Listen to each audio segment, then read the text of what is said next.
kecil, masing-masing kelompok itu jumlahnya 3 orang. Ajak dulu, masing-masing kelompok itu. Nah, bisa dipahami Bung? Nah, makin langsung ajak dulu, masing-masing bercerita di kelompok kecilnya.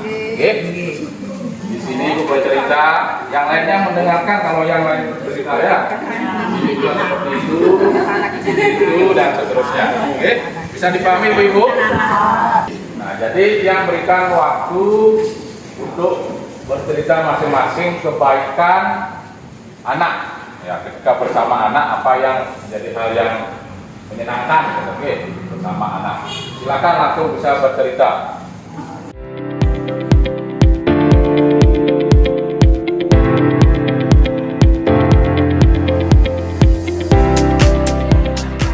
Sudah ibu-ibu sudah bercerita di kelompok kecilnya tentang kebaikan, hal-hal yang menyenangkan bersama anak sudah? Nah, sekarang yang akan coba menyuruh ibu-ibu salah satu di antara kelompok kecil itu bercerita dari hasil diskusi dengan kelompok kecilnya. Nah, mungkin ibu silakan berdiri. Silakan sampaikan hal-hal yang baik dan menyenangkan sama anak apa dari hasil diskusi. Om Swastiastu, nama saya Dedek Sri Ahmadiyani. Saya mempunyai 2 orang anak. Nah, sekarang masih di rumah. Kegiatannya saya suruh dia apapun dia mau menurut sama saya. Cuma dia juga senang membantu orang tuanya di rumah. Untuk menjadi orang tua yang lebih baik, yang pertama adalah dengan mengingat hal membahagiakan yang dirasakan sebagai orang tua. Karena ini dapat memperkuat kasih sayang orang tua pada anak. Ampun, bisa dipahami Ibu nggih? Nah, Ibu bisa mempraktekannya nanti di rumah bersama anak? Bisa nggih? Bisa. Oke, terima kasih. Nah, sekarang jadi saya akan ajak ibu-ibu kembali untuk belajar sambil bermain, Nah, jadi belajar sambil bermain terkait dengan topik yaitu memahami pentingnya menyamakan perkataan dengan perbuatan sebagai orang tua. Nah, jadi ibu masih ingat ketika misalnya mengantar anak ke sekolah, anaknya di TK ataupun di SD ada permainan kepala, pundak, lutut, kaki, masih ingat? Masih. Nah, sekarang saya akan ajak ibu-ibu untuk bermain seperti itu. Instruksinya dari saya ibu-ibu nggih?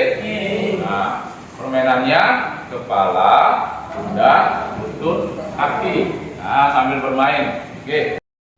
Sudah siap ibu-ibu? Siap. Kasih jarak dulu sedikit, kasih jarak. Nah, pakai mantepan aja timpalinya. Oke.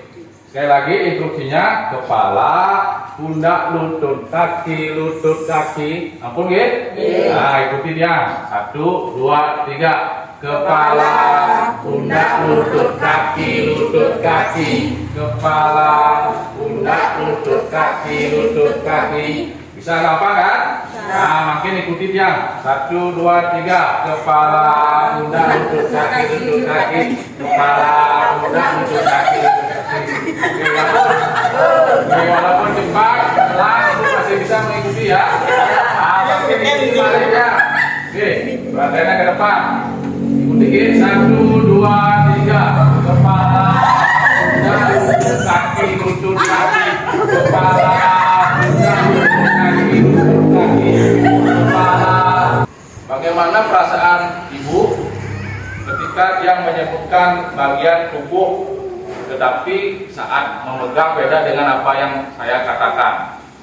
Bingung, susah. Oke. Nah, mana yang ibu-ibu ikuti suara saya? Apa gerakan saya? Ada yang suara, ada yang gerakan. Bingung jadinya ya? Oke. Nah, itu. Nah, jadi kesimpulannya adalah lebih mudah mengikuti apa yang kita lihat daripada apa yang kita dengar. Nah, begitu pula dengan anak-anak ibu-ibu. Oke, anak-anak akan cenderung mencontoh atau meniru perbuatan daripada perkataan kita. Oke, nah jadi tolong dipahami cara kedua untuk menjadi orang tua yang lebih baik adalah sejalan antara perkataan dengan perbuatan. Tapi Ibu, sejalan antara perkataan dengan perbuatan. Oke, seperti di sini. Yang poin kedua, sejalan antara perbuatan dengan perkataan. Oke, bisa dipahami, ya? Bisa mempraktekannya di rumah? Bisa, ya? Oke, adik pendidik nama jawab bisa? Oke, terima kasih.